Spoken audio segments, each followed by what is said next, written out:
Assalamualaikum warahmatullahi wabarakatuh. Perkenalkan, saya Nisyawanti Nabila Fatma Kusuma Sastra dari Fakultas Hukum Universitas Surya Kencana, semester 2A.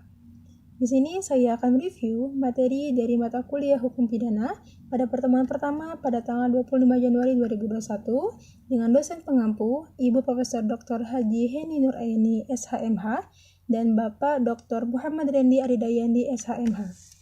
Akan dibahas mengenai pengertian hukum pidana, fungsi hukum pidana, dan sumber hukum pidana. Secara pengertian, hukum pidana atau sub-frame merupakan hukum publik yang dimana merupakan hubungan yang mengatur individu atau perseorangan dengan negara. Hukum pidana sendiri dibagi menjadi dua. Yang pertama adalah hukum material, di mana ini merupakan bagian dari hukum pidana yang berisikan larangan dan apabila ada yang melanggar akan mendapatkan sanksi dan di mana hukumannya akan lebih kejam daripada cabang ilmu hukum yang lainnya. Dengan contoh, hukum material ialah KUHP, terus undang-undang hukum pidana khusus, contohnya seperti tindak pidana korupsi atau narkotika. Dan yang kedua ialah hukum formil, di mana masih merupakan cabang dari hukum pidana yang berisikan hak negara dalam menerapkan sanksi bagi pelanggar hukum material, dengan contoh hukum acara pidana.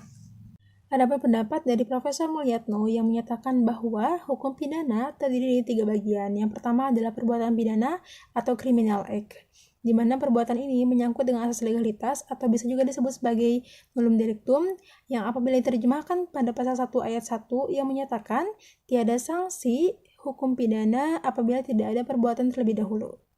Yang kedua adalah pertanggungjawaban pidana atau disebut juga dengan criminal responsibility yang merupakan pertanggungjawaban yang berhubungan dengan seseorang yang berkaitan dengan kesalahan di mana terdapat pada pasal 44 ayat 1 yang berbunyi tiada dapat dipidana barang siapa mengerjakan suatu perbuatan yang tidak dapat dipertanggungjawabkan kepadanya sebab kurang sempurna akalnya atau sakit berubah akal.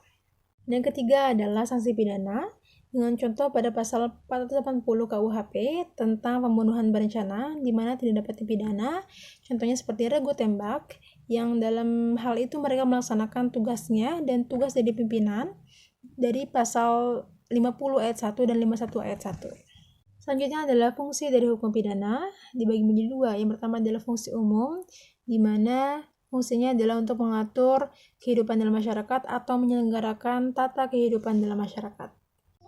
Dan yang kedua adalah fungsi khusus dari hukum pidana ialah melindungi kepentingan hukum terhadap perbuatan yang memperkosanya atau dalam arti mengambil haknya dan memberikan sanksi yang lebih tajam dibandingkan dengan cabang hukum lainnya atau juga disebut sebagai preventif atau pencegahan. Dari kedua fungsi hukum pidana tersebut berarti berlaku pada kelompok individu dan ada pun beberapa peran sanksi atau sifat sanksi.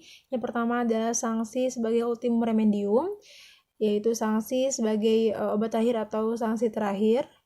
Yang ketiga adalah sanksi sebagai pedang bermata dua, yang satu berartikan umum dan yang satu lagi berartikan khusus. Yang terakhir adalah sanksi bagaikan mengiris daging sendiri. Selanjutnya adalah sumber hukum pidana, di mana KUHP atau PSNI mulai pada tanggal 1 Januari 1918 dan ini merupakan warisan dari kolonial Belanda dan berlaku di Hindia Belanda saat itu. Di mana WPS ini merupakan kode penal yang berasal dari Prancis karena saat itu Prancis pernah menjajah Belanda dan ini ciptaan dari Napoleon. WPS dan WPSNI sebenarnya tidak sama. WPSNI baru menjadi KUHP setelah Indonesia merdeka. Adapun pembagian penduduk pada saat itu di mana yang pertama adalah golongan Eropa, yang kedua adalah golongan timur yang dipersamakan seperti Jepang dan Cina atau golongan timur yang asing atau jauh seperti India, Arab atau Pakistan. Yang ketiga adalah golongan Bumi Putra, yaitu kita, penduduk asli Indonesia. Adapun adanya peraturan-peraturan di luar KUHP seperti tindak pidana korupsi dan tindak pidana narkotika. Yang terakhir ialah sumber hukum pidana adat atau hukum pidana tidak tertulis.